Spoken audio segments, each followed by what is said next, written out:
평균 시간을 3.9시간을 얘기해. 이 인버터 이게 좀 내한테 좀 싸게 공급해주니까 이걸 팔아야 돼. 최소 이 정도는 나와야 수익성이 난다 이렇게 출발해야 되는데 돈 주지 마요. 만약에 또 이 동영상을 보고 나서 이미 사기를 당한 분들이 다시 이제 시공을 하고 싶다거나 보완을 하고 싶다고 저희한테 연락이 오면 젠코가 해줄 수 있는 게 있는지. 이미 시공을 다 했기 때문에 뭐 시공한 뭐 구조물이나 뭐 태양광에 대해서는 뭐 이미 했기 때문에 교체 비용이 더 많이 들고 샤를 잘못했다거나 샤를 뭐 아예 안 했다거나 그러면은 지금 가격 제도를 알려드릴 수 있는데 그 이상으로 우리가 해줄 수 있는 건 없죠.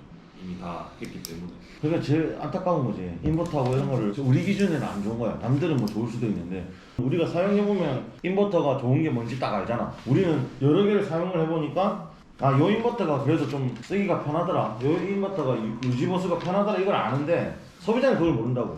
근데 소비자는 그냥 일반 업체에서 저 A 인버터가 좋습니다 하면 그걸로 갈 수밖에 없는 거야. 예를 들면 내가 얘한테 너 아무것도 몰라? 너 아무것도 모르는데 내가 얘한테 가서 핸드폰에 야 삼성폰 뭐 아이폰 뭐 LG폰 화웨이폰 이렇게 갖다 줬어. 이게 좋은지 모른다고 브랜드가. 뭘 보고 뽑을래? 디자인? 뭐 디자인이라든지 뭐 가격? 그냥 뭐 가격 이렇게 된다고. 근데 실제 인버터 같은 경우에 뭐 예를 들면 효성, 현대, 다스테크, 동양인피, 델타, 선그로우, ABB, 카코, OCI 이런 대기업들이 막 이렇게 인버터가 막 나와. 너 뭐 고를래? 제일 싼 거나. 뭐 고른다니까. 일반 소비자들은 이게 좋은지 안 좋은지 모른다. 업체 입장은 사실 이런 거지. 이 인버터 이게 좀 내한테 좀 싸게 공급해주니까 이걸 팔아야 돼 입장이야. 팔아야지 자기네들도 이익을 보는 거야. 근데 실제 태양광을 막 깔아보면은 그 특정 인버터를 말을 할 수가 없지만 우리가 그 인버터를 써보니까 인버터가 제일 편하더라. 그건 확실히 우리 느낌이. 근데 그게 우리가 그 발전소가 100개가 넘고 훨씬 더 많은 사업주들이 있다 보니까 관리를 하기 위해서 용이한 인버터를 찾아야 됩니다. 그런 부분이 제일 커. 그거 선정하는 것도 진짜 크고 소비자들 입장에서는. 태양광 모듈도 맞다고. 그 다음에 뭐 양면 모듈 이런 게 있는데 양면 모듈도 무조건 다 좋은 줄 알았다고. 비싸고 양쪽에 빛 반사가 되고 하니까 효율도 좋고. 내가 박 차장하고 직접 모듈 업체 담당자랑 미팅을 해보니 그 설치 조건이 안 맞으면 일반 모듈보다도 안 좋은 거야. 그런 부분도 있고. 그 다음에 또 태양광 하는 사람들이 또 걱정하는 게 또 뭐가 있을까? 매달 돈 잘 나왔죠. 잘 들어오는지. 뭐 이자 맞지? 그러니까 뭐 근데 내가 이 얘기 꼭 해보고 싶어. 보면 내가 지금 요즘에 만나는 사람들이 유튜브 보고 전화 오는 사람들이 전부 다 하나같이 평균 시간을 3.9시간을 얘기해. 다 3.9시간을 잡아서 얘기를 하고 있다고. 근데 나는 궁금한 건 자, 여기 보면은 진짜 딱 껴놓고 2020년도 발전 평균 시간을 보면 되잖아. 경기도 광주 3.7시간이야. 이거 보세요. 4시간 3.7시간이에요. 부여는 3.4시간이야. 작년도에. 또 같은데 또 3.6시간도 있고 지역마다 다 다른데 3.6시간도 있고 작년도에 뭐 예를 들면 젠코 2호를 보자. 우리 자체 발전소를 보는 게 제일 좋아. 의령에 땅에 설치한 것도 3.6시간인 거야. 이게 기준을 말해서 왜냐면 작년도에 비가 엄청 많이 왔다고. 그렇죠. 51일. 근데 국가에서 이제 정해놓은 데이터가 있거든. 기상청에 일사랑 측정을 해갖고 전국에 이렇게 지도를 했어. 부산시는 3.7시간, 뭐 해남은 3.9시간, 뭐 진주가 3.9시간, 뭐 강원도 어디는 3.5시간, 서울도 3.5시간. 정말로 지역마다 그 발전 시간의 평균 일사량이 다 다른데 근데 거기서 이걸 또 태양광 발전소마다 설치 환경이 다 다르잖아. 어떤 데는 앞에 뭐 산이 있을 수도 있고 건물도 있을 수도 있고 나무도 있을 수도 있고 그렇기 때문에 그냥 발전 평균 시간을 통틀어서 뭐 우리 같은 경우에는 3.6시간으로 가는 게 좋아. 나는 오히려 3.5도 괜찮다고 생각해. 사업성을 투자를 할 때는 무조건 미니멈을 봐야 되거든. 최소가 얼마냐 그게 중요한 거지. 최소 이 정도는 나와야 수익성이 난다 이렇게 출발해야 되는데 항상 좋은 것만 보고 우리 최근에 이슈 있잖아. 비트코인 6천만 원 될 줄 누가 알았나. 뭐 사람 이름 모르는 것처럼 최소치로 일단 항상 최소치로 시작을 하는 게 난 맞다고 생각해. 거기에서도 수익 타당성이 있는지를 분석을 하고. 그리고 보통 한 달 수익을 지금 FIT 제도가 지금도 돌아가고 있고 뭐 20년 계약 시장이 있는데 자 여러분 봐보세요. 일반 시장에 일반인이 100kW 태양광을 했을 때 20년 계약을 안 했습니다. 한 달 수익 얼마일 것 같아? 그냥 딱 생각나는 대로 대충 100kg인데 FIT를 안 했다. FIT 안 하고 그냥 일반 계약도 안 했어. 그냥 지금 현물이야. 한 달에 월 수익이 130, 140? 그렇죠. 되지 않을까? 130만 원, 140만 원입니다. 그러면 20년 계약을 했다 일반인이. 200만 원. 200만 원? 그치. 200만 원 미만, 뭐 한 190만 원, 200만 원 된다고. 근데 FIT를 받게 되는 순간 우리가 한 달에 1kg당 198원이니까 한 210만 원, 220만 원을 받을 수 있어. 근데 보통 사람들이 이 현물에 계약을 하느냐, 20년에 뭐 계약을 하느냐 이런 기준이 있지만 이거를 많이 부풀리면 많이 부풀릴수록 한 달에 수익이 290만 원, 300만 원 나온다고도 할 수 있다고. 그것도 가능하다고. 최대치로 얘기하고. 그렇지.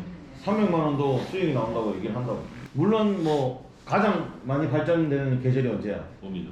4월, 5월 발전량 뭐 100kg에 뭐 17,000kg, 뭐 18,000kg 찍어버린단 말이야. 그러면 한 달 월 수익이 뭐 300만 원 나올 수 있어. 가능성은 있죠. 가능해요. 근데 희박하거든. 응? 희박하거든. 아니지 실제로 실제로 네, 가능해. 실제로 300만 가능해요. 원 네. 넘어요. 300만 원 넘어. 네. 그날 수익이. 하지만 자 1월달에 한 달 수익이 얼마야? 작죠. 1월달에 100만 원도 안 돼. 정말로 1월달에 100만 원도 안 되는 경우가 있어. 뭐 4,000kg 생산해버리면 답이 없는 거지. 그러니까 그런 것도 생각을 해야 되는데 그걸 다 평균을 해가지고 한 달 평균 수익이 아까 우리 박 차장 말했던 것처럼 뭐 한 200만 원, 뭐 190만 원, 20년 계약 FIT 하면 210몇만 원 받지만 실제로는 계약을 안 하면 안 되는 추세인 거지. 그래서 그런 태양광 수익도 사람들이 약간 좀 부풀리는 경향이 많다. 정확하게 알아야 되는데 이 부분도 정확하게 모르는 거지. 그 다음 마지막으로 딱 하나만 더 해보자. 태양광 사기를 당하지 않게 이분만 꼭 알고 계세요 이런 거 있잖아요. 아, 그거는 그건 간단하지. 여기 우리 임 팀장님이 일단 한 가지만 얘기해 보세요. 딱 그냥 5글자, 5글자. 다섯 글자? 5글자. 어려운 거 같아. 전화 주세요. 핵심만 보는 거. 공부하세요. 태양광을 하시고 싶으신 분들 한해서는 아무것도 모르는 상태에서 하시는 것보다는 사업주도 어떻게 보면은 개인 사업체의 사업주잖아요. 아무것도 모르는 상태에서 개인 사업을 하면은 그치. 사실은 맞다. 되게 힘들어요. 그게 태양광뿐만이 어디서 아니라 공부하나요? 예? 어디서 공부하나요? 유튜브 유튜브 제꼭 구독과 좋아요 하도 되고 주변에도 이런 태양광에 대해서 아시는 분들이 있으면 얘기를 나눠보던가 아니면은 언제든지 젠코를 통해서 문의를 해가지고 요러한 부분들이 궁금하신 부분이 있으면 저희가 오히려 더 접근하기 쉽게 알려드릴 수 있으니까 제가 봤을 때는 공부를 하시고 적어도 태양광에 대해서 미니멈 최소한의 개념은 잡혀 있어야지 나중에 실제로 태양광을 설치를 할 때도 이제 이런 사기라든가 좀 이런 부분 불합리한 부분에 대해서 쉽게 더 캐치를 할 수 있는 그런 부분이 있는 거죠. 아, 좋습니다. 네. 공부하세요. 자, 다음 박 차장은? 네. 저는 감가상각이라고 생각합니다. 네 글자인데요? 네 글자인데? 감가상각비. 감가상각비? 감가상각이 되냐 안 되냐. 아무리 뭐 좋은 제품을 쓰고 수익이 많이 난다 하더라도 내가 투자비를 회수를 못한다면 이거는 하나마나 한 사업이다.